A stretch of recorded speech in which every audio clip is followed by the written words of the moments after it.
Hello friends, welcome to my channel. तो ये to be with you का 33 episode है और अगर अब तक आपने इसके प्रीवियस एपिसोड नहीं देखे सो आई रिक्वेस्ट यू गाइस कि पहले आप इसके प्रीवियस एपिसोड्स देख लीजिए तो आपको ये ड्रामा और भी अच्छे तरीके से समझ में आएगा। And friends please don't forget to subscribe my channel. तो आज का जो एपिसोड है वो बहुत ही इंटरेस्टिंग होने वाला है क्योंकि जैसा कि आपको पता ही है कि चैंसी ने मिया को इसीलिए छोड़ा था क्योंकि वो गरीब थी और वो ओरी के साथ रिलेशन में भी इसीलिए गया था क्योंकि वो एक बहुत ही रिच फैमिली से बिलोंग करती थी। बट क्या होगा जब चैंसी को पता चलेगा कि जिस मिया को उसने इसलिए डंप किया था क्योंकि वो गरीब है वो किसी करोड़पति की बेटी निकलेगी। ये सब देख कर तो चैंसी के होश ही उड़ जाएंगे और फिर ये सब जानने के बाद वो किस तरीके से रिएक्ट करता है। So without wasting any time हम इसको देखते हैं। फ्रेंड्स, जैसा कि आपने पिछले एपिसोड में देखा ही था कि मिया ओयांग को उसकी एंगेजमेंट की रिंग वापस करने के लिए जाती है और उससे बोलती है कि अब जब हम दोनों रिलेशन में है ही नहीं तो इस रिंग को मैं रखकर क्या करूंगी, और ऐसे ही कहकर वो वहाँ पर से चली जाती है।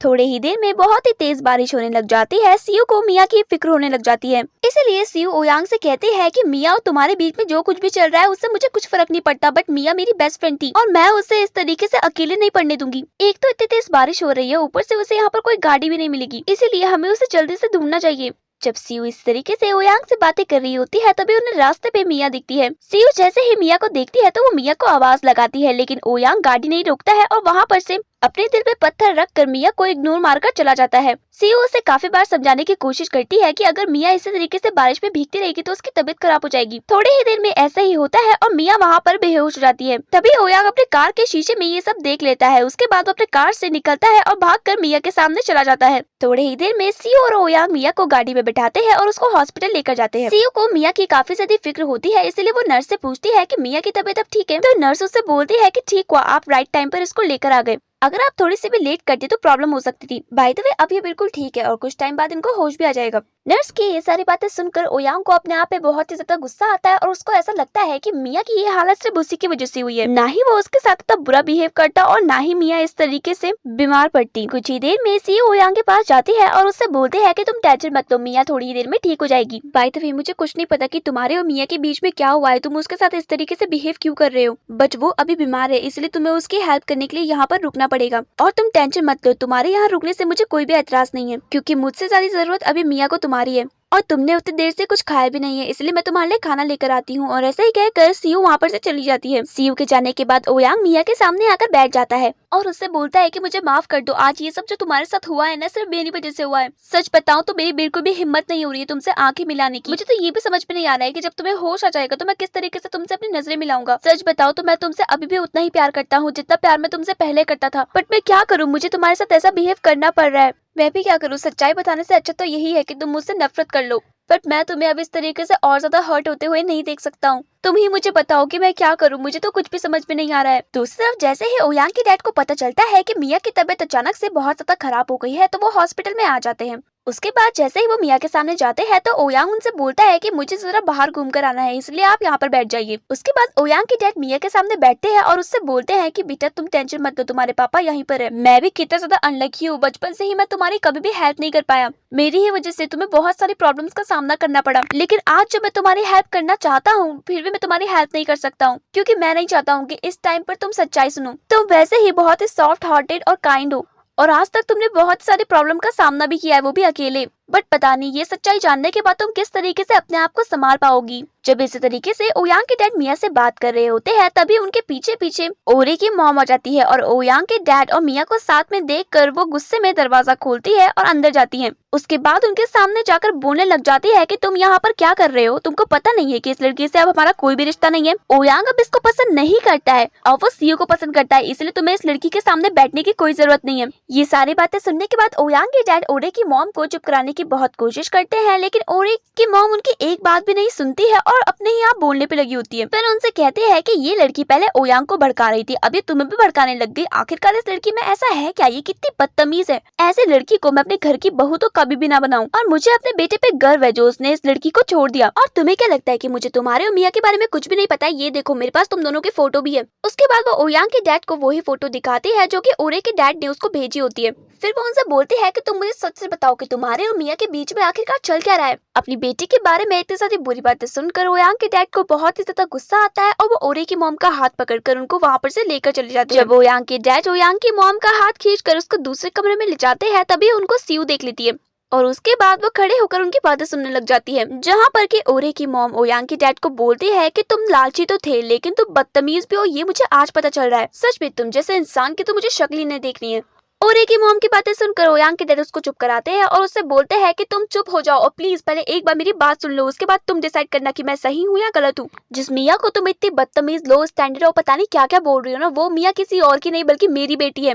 और इसी तरीके से वो ओरे की मॉम को सारी बात बताते हैं। ओयांग के डैड की बातें सुनकर वो बहुत ही ज्यादा शॉक हो जाती है और उनकी बातों को मानने के लिए इनकार कर देती है। तो ओयांग के डैड उससे बोलते हैं कि जो कुछ भी मैं बोल रहा हूँ वो बिल्कुल सच है, और जिस लड़की की फोटो तुम मुझे दिखा रही हो ना, वो लड़की मिया नहीं है बल्कि उसकी जुड़वा बहन दोरन है। मुझे तो कुछ भी समझ में नहीं आ रहा है कि किस तरीके से मैं ये सारी बातें मिया को बताऊं। जब सियो उन दोनों की बातें सुन रही होती है तभी पीछे से ओयांग भी आ जाता है। उसके बाद ओयांग सियो को अपने साथ लेकर आ जाता है और उससे बोलता है कि अब तो तुम्हें समझ में आ ही गया होगा ना कि क्यों मैं मिया के साथ इस तरीके से बिहेव कर रहा हूँ। आई एम सो सॉरी, मेरा ऐसा बिल्कुल भी मोटिव नहीं था कि मैं तुम्हें हर्ट करूँ, और मुझे तो ये भी नहीं पता है कि ये सारी बातें जानने के बाद तुम मुझे एक्सेप्ट करोगी भी या नहीं करोगी, बट प्लीज मैं तुमसे माफी मांगना चाहता हूँ, मेरी वजह से तुम्हें बहुत ही दुख पहुंचा है। ओयांग की बातें सुनकर सियो उससे बोलती है कि तुम्हें पता है जिस दिन मैंने तुम्हें पहली बार देखा था ना, उसी दिन मैं तुमसे प्यार करने लग गई थी, और यही नहीं मैं तुम्हारे लिए ही अपने फ्रांस से पढ़ाई छोड़कर यहाँ चाइना दोबारा आ गई। मुझे लगा था कि तुम मुझे पसंद करते हो, लेकिन जैसे ही मैं चाइना दोबारा आई तो मुझे पता चला कि तुम दोनों रिलेशन में आ गए हो। ये सब देखकर मुझे बहुत ही ज्यादा बुरा लगा और उसके बाद मैंने डिसाइड किया कि मैं किसी न किसी तरीके से तुम्हें पाकर ही रहूंगी, और मेरी इसी जिद ने मेरी सबसे अच्छी दोस्त मेरी बेस्ट फ्रेंड को मुझसे दूर कर दिया। लेकिन आज मुझे मेरी सारी गलतियों का रियलाइजेशन हो गया है और मुझे समझ में आ गया है कि मैंने मिया के साथ कितना ज्यादा बुरा किया है। आज भी तुम जो कुछ कर रहे हो वो सिर्फ मिया के लिए कर रहे हो, इससे मुझे ये तो पता चल गया है कि तुम मुझे बिल्कुल भी पसंद नहीं करते हो। ये सारी बातें जानने के बाद भी मैं तुमसे कभी भी ये नहीं कहूंगी कि मैं तुमसे प्यार नहीं करती हूँ, क्योंकि मैं तुमसे आज भी उतना ही प्यार करती हूँ जितना प्यार मैं तुमसे पहले करती थी। सियो की बातें सुनने के बाद ओयांग उससे बोलता है कि मिया मेरी बहन है, इसीलिए हम दोनों कभी भी एक नहीं हो सकते। मैं तुम्हारे साथ रिलेशनशिप में अपना बेस्ट दूंगा और ट्राई करूंगा कि जितना प्यार मैं मिया को करता था उससे भी ज्यादा प्यार मैं तुम्हें करूं। ओयांग की बातें सुनकर सियो उससे बोलती है कि ये सारी बातें होने के बाद मुझे आज तो समझ में आ गया है कि प्यार जबरदस्ती नहीं होता है बल्कि दिल से होता है, और मुझे ऐसा लगता है कि पहले ही मैं अपने दोस्त को बहुत ही ज्यादा हर्ट कर चुकी हूँ, अब मुझे उसे और ज्यादा हर्ट नहीं करना है, इसलिए बेहतर यही होगा कि हम दोनों दूरी रहें। ऐसा ही कहकर सियो वहाँ पर से चली जाती है। भले ही सियो ओयांग के सामने ये सारी बातें कह लेती है, लेकिन ये सब कहने के बाद उसे बहुत ही ज्यादा बुरा लगता है और उसकी आंखों से आंसू आने लग जाते हैं। कुछ ही देर में जैसे ही लीतो मिया के सामने जाता है तभी मिया को होश आ जाता है। फिर लीतो उससे बोलता है कि तुम इतनी तेज बारिश में अकेला आ रही थी, तुम मुझे एक बार कॉल नहीं कर सकते थे, तुम मुझे एक बार कॉल कर देती तो मैं तुम्हें लेने के लिए आ जाता। तो मिया कहती है कि मैं ओयांग को उसके रिंग वापस करने के लिए गई थी, बट बहुत ही तेज बारिश स्टार्ट हो गई। मैं तुम्हें कॉल करना चाह रही थी लेकिन मेरा पूरा फोन बारिश की वजह से भीग गया था, इसलिए मैं तुम्हें कॉल नहीं कर पाई। बाय द वे मुझे यहाँ पर लेकर कौन आया है? तो ये सारी बात सुनने के बाद लीतो उससे बोलता है कि तुमको यहाँ पर सियो और ओयांग लेकर आए हैं। सियो और ओयांग का नाम सुनकर मिया को गुस्सा आता है और वो उनसे बोलती है कि ओ माय गॉड, मैं अपने दुश्मनों की हेल्प कैसे ले सकती हूँ? सच में मुझे बहुत ही ज्यादा एम्बेरसमेंट फील हो रहा है। जब वो दोनों इसी तरीके से बात कर रहे होते हैं तभी वहाँ पर वे आ जाती है और वे मिया से बोलती है कि अगर तुम्हें ओयांग को उसकी रिंग वापस करने के लिए जाना ही था तो तुम मुझे एक बार बता सकती थी ना, मैं तुम्हारे साथ आ जाती। देखो उस ओयांग ने पहले ही तुम्हारे साथ कितना ज्यादा बुरा किया, आज उसकी वजह से तुम्हें कुछ हो जाता तो आज तुम मुझसे प्रॉमिस करो कि अगर तुम्हें मेरी हेल्प की जरूरत पड़ेगी तो तुम मुझे हमेशा कॉल करोगी और कहीं भी जाने से पहले मुझे बताओगी। वे की बातें सुनकर मिया मुस्कुराती है और वे से बोलती है कि तुम्हें टेंशन लेने की बिल्कुल भी जरूरत नहीं है, अब मैं बिल्कुल ठीक हूँ और आगे मुझे तुम्हारी हेल्प की जरूरत पड़ेगी तो मैं तुम्हें पक्का कॉल कर दूंगी। ये सारी बातें सुनकर भी बहुत ही ज्यादा खुश हो जाती है और उसके बाद मिया से बोलती है कि मेरी मॉम ने तुम्हारे लिए बहुत ही ज्यादा टेस्टी खाना बनाया है,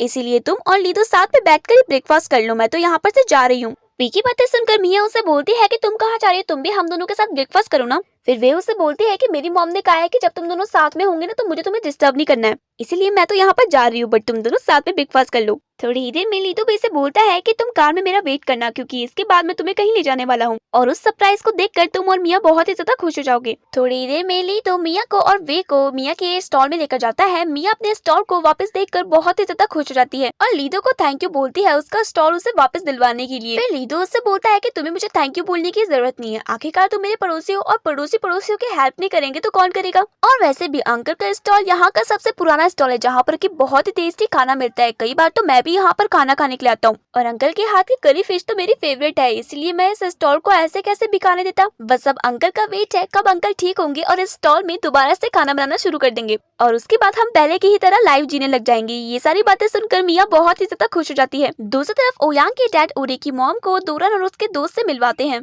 ओरे की मॉम को देखकर साफ साफ पता चलता है कि उनको दोरन को देखकर बिल्कुल भी खुशी नहीं हुई। थोड़े ही दिन में चैनसे और ओरे को पता चलता है कि मिया के डैड कोई और नहीं है बल्कि है ओ चार्लिंग, मतलब ओयांग के डैड। जैसे ही चैन से ये सारी बातें सुनता है तो उसके तो होश ही उड़ जाते हैं और उसके चेहरे को देखकर ये साफ साफ पता चल रहा था कि उसे मिया को छोड़ने का अब कितना ज्यादा रिग्रेट हो रहा है।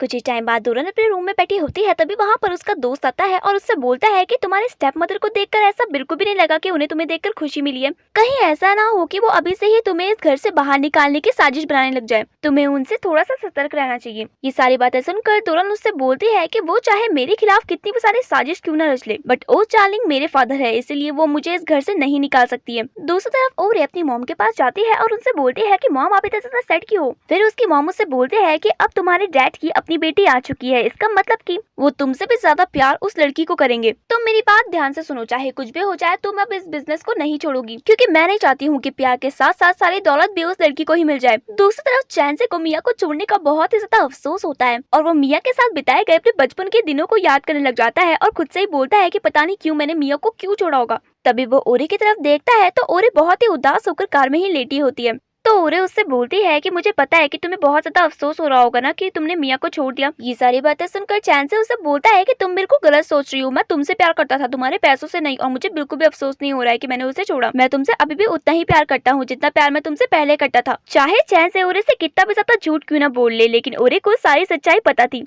थोड़े ही देर बाद ओरे कार से उतरती है और उस पल को याद करने लग जाती है जब उसकी मॉम डोरन से बात कर रही थी और उनको सारी सच्चाई बता रही थी। जब ये सब हो रहा था तो ओरे बस चैन से कोई देख रही थी और उसको देखकर वो ये समझ गई थी कि चैंसे ने कभी ओरे को प्यार किया ही नहीं था, बल्कि वो हमेशा उसके पैसों पे ही मरता था। ये सारी बातें सोचकर उसे वो दिन याद आने लग जाता है जब उसके पापा ने उसको बताने की कोशिश भी की थी कि चैंसे एक अच्छा लड़का नहीं है और वो उसके साथ सिर्फ इसलिए है क्योंकि उसके पास पावर है, पैसा है। जिस दिन उसके पास ये सब नहीं होगा तो चैंसे भी उसके साथ नहीं होगा। उस टाइम तो ओरे ने अपने डैड की बात नहीं सुनी, लेकिन आज उसे अफसोस हो रहा था और ये भी लग रहा था कि जो भी उसके डैड ने कहा वो बिल्कुल सच था। थोड़ी ही देर में मिया अपने डैड के पास जाती है और उनसे बोलती है कि वापस उनको उनका स्टॉल वापस मिल चुका है और उस स्टॉल को वापस लेने में लीडो ने उनकी हेल्प की है। और इस तरीके से वो अपने डैड से बोलती है कि बहुत ही जल्द वो ठीक हो जाएंगे और वापस से चीजें नॉर्मल हो जाएगी। और अब तो उसको ओयांग पर भी इंटरेस्ट नहीं है क्योंकि उसे पता चल चुका है कि ओयांग एक अच्छा लड़का नहीं है। फिर वो अपने डैड से बोलती है कि डैड आप बिल्कुल सही कहते थे, मैं अब ओयांग के साथ कभी भी रिलेशन में नहीं आऊंगी और मैंने उससे अपने सारे रिश्ते तोड़ दिए हैं। थोड़ी ही देर में मिया को सियू का कॉल आता है तो वो उससे मिलने के लिए चली जाती है, जहाँ पर कि सियू ने उसके साथ जो कुछ भी किया था उसके लिए वो उससे माफी मांगती है और उसके बाद उससे बोलती है कि आज वो उसे एक बहुत ही बड़ी सच्चाई बताने वाली है। तो मिया ये सारी बातें सुनकर उससे बोलती है कि तुम मुझे क्या सच्चाई बताने वाली हो। फिर सियू उससे बोलती है कि तुम भी ओयांग का बिहेवियर देखकर बहुत ही ज्यादा सरप्राइज होगी ना, और तुम भी यही सोच रही होगी कि पहले तो ओयांग तुमसे इतना ज्यादा प्यार करता था, अब उसका प्यार कहाँ चला गया। मुझे ओयांग ने ये सारी बातें बताने के लिए मना की थी, लेकिन मुझे ऐसा लगता है कि ये सारी बातें जानने का तुम्हें हक है। ओयांग तुम्हारे साथ इसलिए इतना ज्यादा रूडली बिहेव कर रहा है क्योंकि तुम और ओयांग भाई बहन हो और वो नहीं चाहता है कि तुम्हारे दिल में उसके लिए फीलिंग और भी ज्यादा बढ़े, इसलिए वो तुमसे इतना ज्यादा बुरा बिहेव कर रहा था ताकि तुम उससे दूर हो जाओ और तुम्हें ज्यादा हर्ट ना हो। उसने कब से ये सारी बातें छुपा कर रखी थी, लेकिन जैसे मुझे पता चला तो मुझे लगा कि मुझे तुम्हें ये सारी बातें बता देनी चाहिए। सियू की बातें सुनकर मिया को उसकी बातों पर बिल्कुल भी भरोसा नहीं होता है और वो उससे बोलती है कि इससे अच्छा झूठ नहीं बोल सकती तुम। सियू तुम्हें क्या हो गया, तुम तो मेरी बेस्ट फ्रेंड थी ना, अचानक से तुम मुझसे इतनी ज्यादा नफरत क्यों करने लग गई हो। तो सियू उससे बोलती है कि मिया मेरी बात मानो, मैं झूठ नहीं बोल रही हूँ, ये सच है। ओयांग तुम्हारा भाई है और उसके डैड तुम्हारे डैड। सियू की बातें सुनकर मिया अपने पुराने दिनों को याद करने लग जाती है और सोचने लग जाती है कि तभी जिस दिन उसके डैड ओयांग के डैड से मिलने के लिए गए थे, ओयांग के डैड उसको देखकर बस स्माइल ही करने पे लग रखे थे और यही सारी बातें सोचकर उसे सियू की बातों पर विश्वास हो जाता है। इससे पहले कि मिया वहाँ पर से जाए, सियू उससे बोलती है कि मैंने तुम्हारे साथ बहुत ही ज्यादा बुरा किया है, लेकिन अब मैं उन चीजों के लिए बहुत ही ज्यादा शर्मिंदा हूँ, प्लीज क्या हम पहले की तरह दोबारा से बेस्ट फ्रेंड बन सकते हैं। सियू की बातें सुनकर मिया उसकी बातों का जवाब नहीं देती है और वहाँ पर से चली जाती है। ये सारी बातें जानने के बाद मिया दुरन को कॉल करती है और उससे मिलने के लिए बोलती है। दुरन अपनी बहन की बात सुनकर उससे मिलने के लिए तैयार हो जाती है। कुछ ही टाइम बाद दुरन जब बार में होती है तो उसका दोस्त उसे अपने दिल की फीलिंग बताता है, बट दुरन उसकी बात टाल देती है ये कहकर कि वो दोनों भाई बहन है, इससे ज्यादा और कुछ भी नहीं। दूसरी तरफ मिया ओयांग से मिलने के लिए जाती है और उससे बोलती है कि मुझे अब समझ में आ गया है कि तुम मेरे साथ ऐसा क्यों कर रहे थे, इसमें ना तुम्हारी गलती है और ना ही मेरी गलती है। जब तुमने मेरे साथ पहली बार रूडली बात की थी ना, मैं तभी समझ गई थी कि कुछ तो गड़बड़ है। तुम मेरे साथ कभी ऐसा नहीं कर सकते हो, मैं तुमसे बहुत ज्यादा प्यार करती थी और तुम भी, बट आई थिंक भगवान नहीं चाहते थे कि हम दोनों एक हो, इसीलिए तो उन्होंने हमारे साथ इतना बड़ा जोक कर लिया। चाहे कुछ भी हो, मुझे इस बात की खुशी है कि तुम चैंजे की तरह एक गंदे लड़के नहीं हो और मैंने एक बहुत ही अच्छे लड़के को चूज किया था अपने पार्टनर बनने के लिए, बट आई थिंक हमारा सफर सिर्फ इतना ही था। आज के बाद हम दोनों कभी भी नहीं मिलेंगे। जाने से पहले मैं तुमसे सिर्फ एक बात बोलना चाहूंगी कि तुम अपनी लाइफ में हमेशा खुश रहना और मेरे बारे में कभी मत सोचना। और मैं तुम्हें एक बात बोलना चाहती हूँ कि तुम सीयू से शादी कर लेना, क्योंकि सीयू एक बहुत ही अच्छी लड़की है। तुम दोनों एक दूसरे के साथ बहुत ही अच्छे लगोगे और वैसे भी वो तुमसे बहुत ज्यादा प्यार करती है। आई होप कि तुम्हारी लाइफ में कभी भी कोई प्रॉब्लम ना आए और तुम और सीयू हमेशा खुश रहो। ये सारी बातें अपने दिल पे पत्थर रख कर मिया ओयांग से कह देती है और उसके बाद वहाँ पर से चली जाती है। दूसरी तरफ सीयू अगले दिन ओयांग के ऑफिस में आती है और उससे बोलती है कि आज के बाद मैं तुम्हारी असिस्टेंट और मैं तुम्हारा आज के बाद ख्याल भी रखूंगी। कल मैंने तुमसे जो कुछ भी कहा उसके लिए मैं तुमसे माफी मांगना चाहती हूँ। और अब तुम मिया के साथ तो रिलेशन में आ नहीं सकते हो ना, इसलिए मैं ही तुमसे शादी करने के लिए तैयार हूँ। तुम्हारे और मिया के बीच में जो कुछ भी हुआ उसे हम भूल जाते हैं। और वैसे भी अब जब हमें पता चल चुका है कि मिया तुम्हारी छोटी बहन है तो हम दोनों ही उसे बहुत अच्छे तरीके से ट्रीट करेंगे। सीयू की बातें सुनकर ओयांग उससे बोलता है कि मिया को सारी सच्चाई के बारे में तुमने बताया था। तो सीयू कहती है कि हाँ, मिया को सारी सच्चाई के बारे में मैंने बताया था, उसको भी सच्चाई जानने का हक है। आखिरकार वो अब बच्चे नहीं है, बड़ी हो गई है, इसीलिए मैंने उसे सारी सच्चाई बता दी।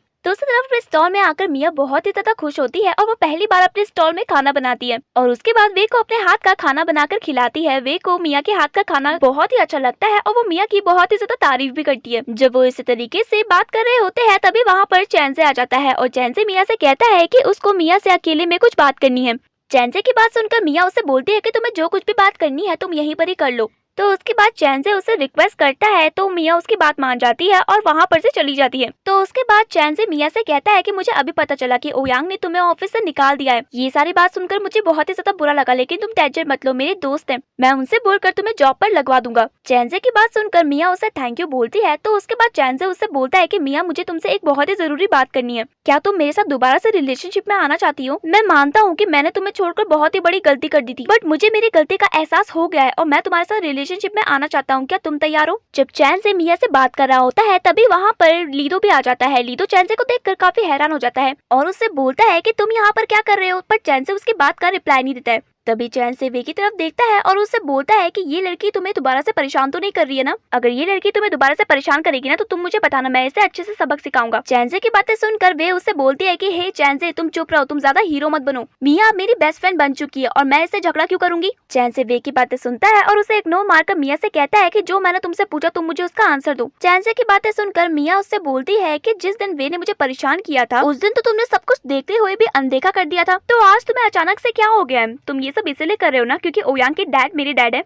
अगर वो मेरे डैड नहीं होते तो तुम मेरी हेल्प कभी भी नहीं करते। मैं मानती हूँ चैन से, मैं तुमसे पहले बहुत ज्यादा प्यार करती थी, लेकिन जो तुम पहले थे वो तुम अब नहीं रहे हो, तुम बदल चुके हो। पहले तुम सच में मुझे प्यार करते थे, लेकिन अब तुम सिर्फ पैसों से प्यार करते हो। मिया की बातें सुनकर वे बहुत ही ज्यादा हैरान हो जाती है और उसके बाद उठकर चैन से बोलती है कि तुम कितने ज्यादा बदतमीज हो, तुम मिया को अपने साथ रिलेशन में आने के लिए कह रहे हो। तभी चैन से वे पर चिल्लाता है। ये सब देखकर लीदो को बहुत ही ज्यादा गुस्सा आता है और वो चैन से के सामने आकर बोलता है कि आज तुमने मेरी बहन से इस तरीके से बात कर ली, लेकिन आज के बाद मेरी बहन से कभी भी इस तरीके से बात मत करना। तभी मिया लीदो को शांत करवाती है और चैन से बोलती है कि मुझे तुमसे कुछ भी बात नहीं करनी है, इसलिए तुम यहाँ पर से चले जाओ। और एक बात मैं तुमसे ये भी बोलना चाहती हूँ कि तुम्हारे जितना बदतमीज इंसान मैंने आज तक अपनी जिंदगी में नहीं देखा। जब भी मैं अपने बचपन के दिनों को याद करती हूँ ना तो मुझे बहुत ज्यादा अफसोस होता है जो मैंने तुम्हारे जैसा लड़का चुना। इसीलिए तुम यहाँ पर से निकल जाओ, इससे पहले मैं तुम्हें कुछ और भी कह दूं। मिया की बातें सुनकर चैन से को बहुत ही ज्यादा एम्बेरसमेंट फील होता है, इसलिए वो वहाँ पर से चला जाता है। तो चलिए फ्रेंड्स, आज के लिए बस इतना ही, बाकी का ड्रामा मैं आपको नेक्स्ट एपिसोड में बताऊंगी। तब तक के लिए बाय।